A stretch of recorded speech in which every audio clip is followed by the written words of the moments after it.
27 पुस आधुनिक नेपालको इतिहासमा एक महत्त्वपूर्ण दिन मानिन्छ, किनभने पुस 27 राष्ट्रिय निर्माता पृथ्वीनारायण शाहको जन्मदिन हो।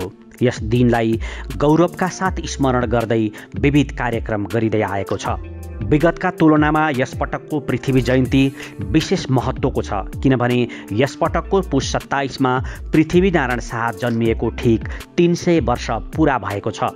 उनको जन्म विक्रम सम्वत 1779 हो। समर्थकहरू भन्छन् छरिएर रहेका ससाना राज्यलाई एउटै मालामा उनेर विशाल नेपाल बनाउन सुरु गरे पृथ्वीनारायण शाहले। तर पुस 27 को समर्थकहरू भएझैँ विरोधमा उत्रनेहरू पनि रहेका छन्। विरोधीहरू भन्छन् पृथ्वीनारायण शाहले खुनी हमला गरे, हाम्रो जातलाई दबाए। कीर्तिपुरवासीको थप आरोप छ पृथ्वीनारायण शाहले युद्ध जितेपछि हाम्रा पुर्खाहरूको नाक कान काटे, हाम्रो इतिहास नामेट पारे। त्यही कारण कीर्तिपुरवासी काठमाडौँलाई हेरेर थुक्ने गर्छन्। पुस 27 मा कीर्तिपुर थुक्छ काठमाडौँलाई, थुक्ने ढुङ्गा छ कीर्तिपुरमा। त्यहाँबाट पृथ्वीनारायण शाहको दरबार हनुमान ढोका देखिन्छ। उनीहरू त्यही दरबार हेरेर थुक्ने गर्छन् ढुङ्गामा।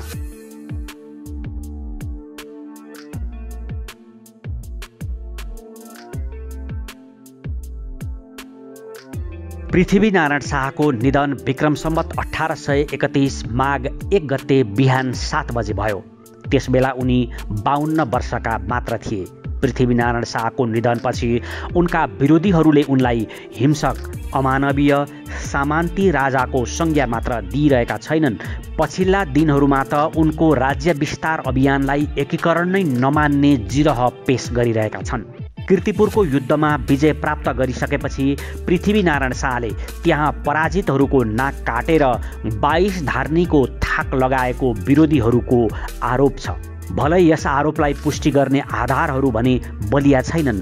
दुई पटक हारेर तेस्रो पटकमा विजय प्राप्त गरेको आफ्नो सबैभन्दा विश्वासिलो र सुरो कमान्डर कालुपाँडे कीर्तिपुरकै लडाईँमा मारिएको र आफू पनि संयोगले मात्र बाँच्न सकेकाले त्यहाँ पराजितहरूप्रति पृथ्वीनारायण शाहले एक हदसम्म निर्दयी व्यवहार अवश्य नै देखाएको अनुमान गर्न सकिन्छ।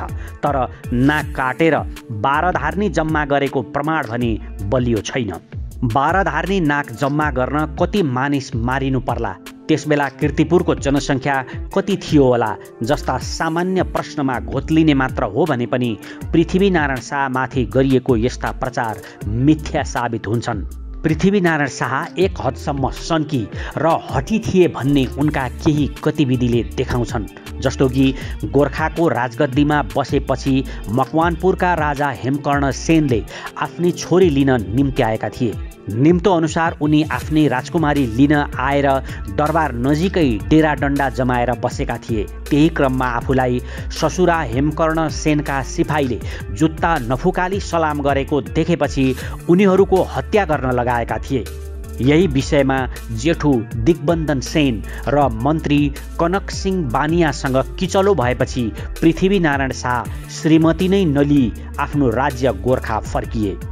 त्यसैगरी काशी गोरखपुरबाट आधुनिक हतियार लिएर फर्कने क्रममा गोरखपुरको गोमती नगरमा लखनऊका तत्कालीन नवाब बलवन्त सिंहका सिपाहीहरूले पृथ्वीनारायण शाहसँग रहेका सबै सहयोगीहरूको भारी चेकजाँच गर्न खोजे।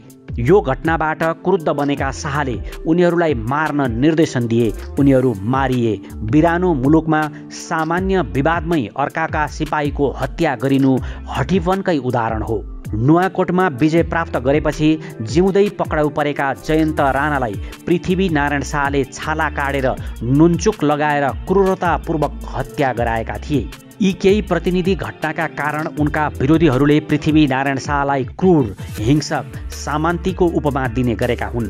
तर त्यस बेलाको लडाईँलाई यस बेलाका विरोधीहरूले आधुनिक चस्माले मूल्याङ्कन गर्दा पक्कै उनीमाथि न्याय हुँदैन। मानवाधिकारका सिद्धान्तहरू प्रतिपादन भइसकेको, आधुनिक कानुनका सिद्धान्त र आचार संहिताहरू जारी भइसकेको वर्तमान समयमा त विरोधीहरूलाई निर्ममता र कायरतापूर्वक दमन गरिने गरेको छ भने आजभन्दा झन्डै 300 वर्ष अगाडिको युद्ध तत्कालीन परिवेश अनुसार हिंसक हुनु स्वाभाविकै हो। पृथ्वीनारायण शाहका पक्षपातीहरू भन्छन् त्यसबेला राम भनेर बसेको भए पक्कै नेपाल एकीकरण हुने थिएन।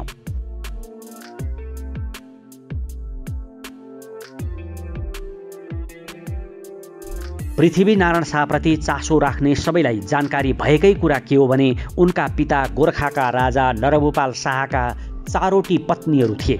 शर्मा बालचन्द्र नेपालले लेखेको ऐतिहासिक रूपरेखा नामक पुस्तकको 3य संस्करणको पृष्ठ 216मा उल्लेख भए अनुसार जसमध्ये माइली पत्नी कौशल्यावतीका गर्भबाट बृहस्पतिबार विक्रम सम्वत 1779 साल पुष 27मा पृथ्वीनारायण शाहको जन्म भएको थियो।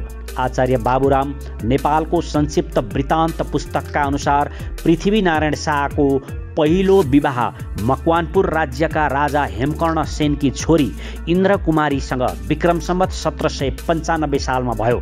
तर विवाह सम्पन्न भए लगत्तै दुई पक्षबीच खटपट भयो। राजा सेनले राजकुमारी अहिले सानै छिन्, त्यसैले उनलाई अहिले नै गोर्खामा पठाइहाल्न सम्भव भएन। एकाध वर्षपछि शुभ साइत गरी गौना गर्न आउनुहोला भनेर गोर्खा राज्यबाट आएका जन्तीहरूका साथ ज्वाइँ पृथ्वीनारायण शाहलाई रित्तो हात फर्काइदिएका थिए। पृथ्वीनारायण शाहको दोस्रो विवाह भारत गोरखपुरकी राजपूत कन्यासँग विक्रम सम्वत 1797 सालमा भयो। दोस्रो विवाहको 2 वर्षपछि पिता नरभूपाल शाहको विक्रम सम्वत 1779 चैत 25मा देहावसान भएसँगै यसै दिनबाट युवराज पृथ्वीनारायण शाह गोर्खा राज्यको राजा भए। राजा भए लगत्तै उनले नुवाकोट राज्यमाथि आक्रमण गरे। त्यसअघि उनका पिता नरभूपाल शाहले पनि नुवाकोटमाथि हमला गरेर असफलता पाएका थिए। पृथ्वीनारायण शाह पनि पराजित भए। त्यसपछि उनी बन्दुक, गोला, बारुदको जोहका लागि भारत हानिए। भारतको गोरखपुर, काशीमा आफ्ना ससुरा समेतको सहयोगमा पृथ्वीनारायण शाहले तत्कालीन समयका आधुनिक हतियारहरू सङ्कलन गरे। यी हतियार प्राप्त गरेसँगै पृथ्वीनारायण शाहले नुवाकोटमाथि पुनः हमला गरी विक्रम सम्वत 1801 असोज 15 गते त्यस राज्यलाई आफ्नो नियन्त्रणमा लिए। एवं रीतले आफ्नै ससुराली मकवानपुरमाथि समेत आक्रमण गरेर शाहले नियन्त्रणमा लिए। 1819मा पृथ्वीनारायण शाहले मकवानपुर राज्यमाथि हमला गरेर नियन्त्रणमा लिएका थिए।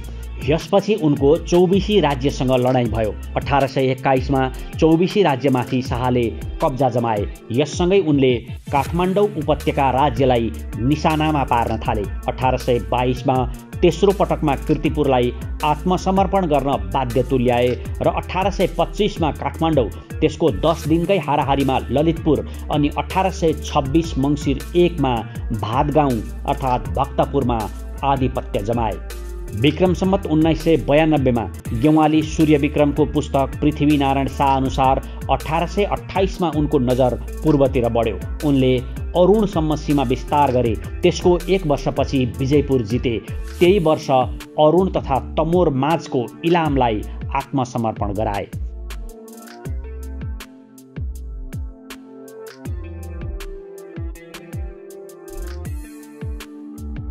उनको कालक्रमलाई निहाल्दा पृथ्वीनारायण शाह दूरदर्शी राजा थिए भन्न सकिन्छ। राजगद्दीमा नबस्दै उनले मकवानपुरका राजाकी छोरीसँग विवाह गरेर उनलाई आफ्नो काबुभित्र राख्न खोजेको देखिन्छ। त्यसैगरी भक्तपुरका राजा रणजित मल्ललाई मितेरी साइनो गाँसेर मितबुवा बनाएका थिए। यो चातुर्यताको अर्थ पनि मल्ललाई आफूप्रति नरम बनाउनु नै थियो। पृथ्वीनारायण शाहले नुवाकोटमा आक्रमण गर्न आउनु अघि उनको सबैभन्दा बलियो शत्रु राज्य लमजुङ थियो। आफू नुवाकोट आक्रमण गर्न गएका बेला लमजुङले गोर्खामाथि आक्रमण नगरोस् भनेर पृथ्वीनारायण शाहले कूटनीतिक पहल कदमी मार्फत लमजुङलाई आफ्नो बसमा पारेका थिए। उनले राज्य विस्तार गर्दा सबै राज्यलाई एकैपटक आक्रमण गर्ने भन्दा पनि एकपछि अर्कोलाई आक्रमण गरेर नियन्त्रणमा लिने रणनीति अपनाएका थिए। 300 वर्ष अघिको आँखाले हेर्दा उक्त कार्यशैली निकै दूरदर्शी मान्न सकिन्छ। ग्यारेन्टीका साथ भन्न सकिन्छ उनी लहडमा र सनकमा सीमित थिएनन्। उनले दुई ढुङ्गा बीचको तरुल भनेर नेपाललाई बुझेको हुनाले नै एकीकृत राज्य बनाउने सोच र दृढता पलाएको थियो। एउटा कोणबाट सोच्न सकिन्छ पृथ्वीनारायण शाह नभएको भए नेपाल के हुन्थ्यो। अहिले जे जतिले आफूलाई सगर्व नेपाली भनेर चिनाइरहेका छन् वा चिनिरहेका छन् उनीहरू के हुन्थे। पृथ्वीनारायण शाहले नेपाल राज्य विस्तार नगरेका हुन्थे भने पनि एउटा नागरिकका रूपमा अवश्य नै हाम्रो जन्म हुने थियो होला।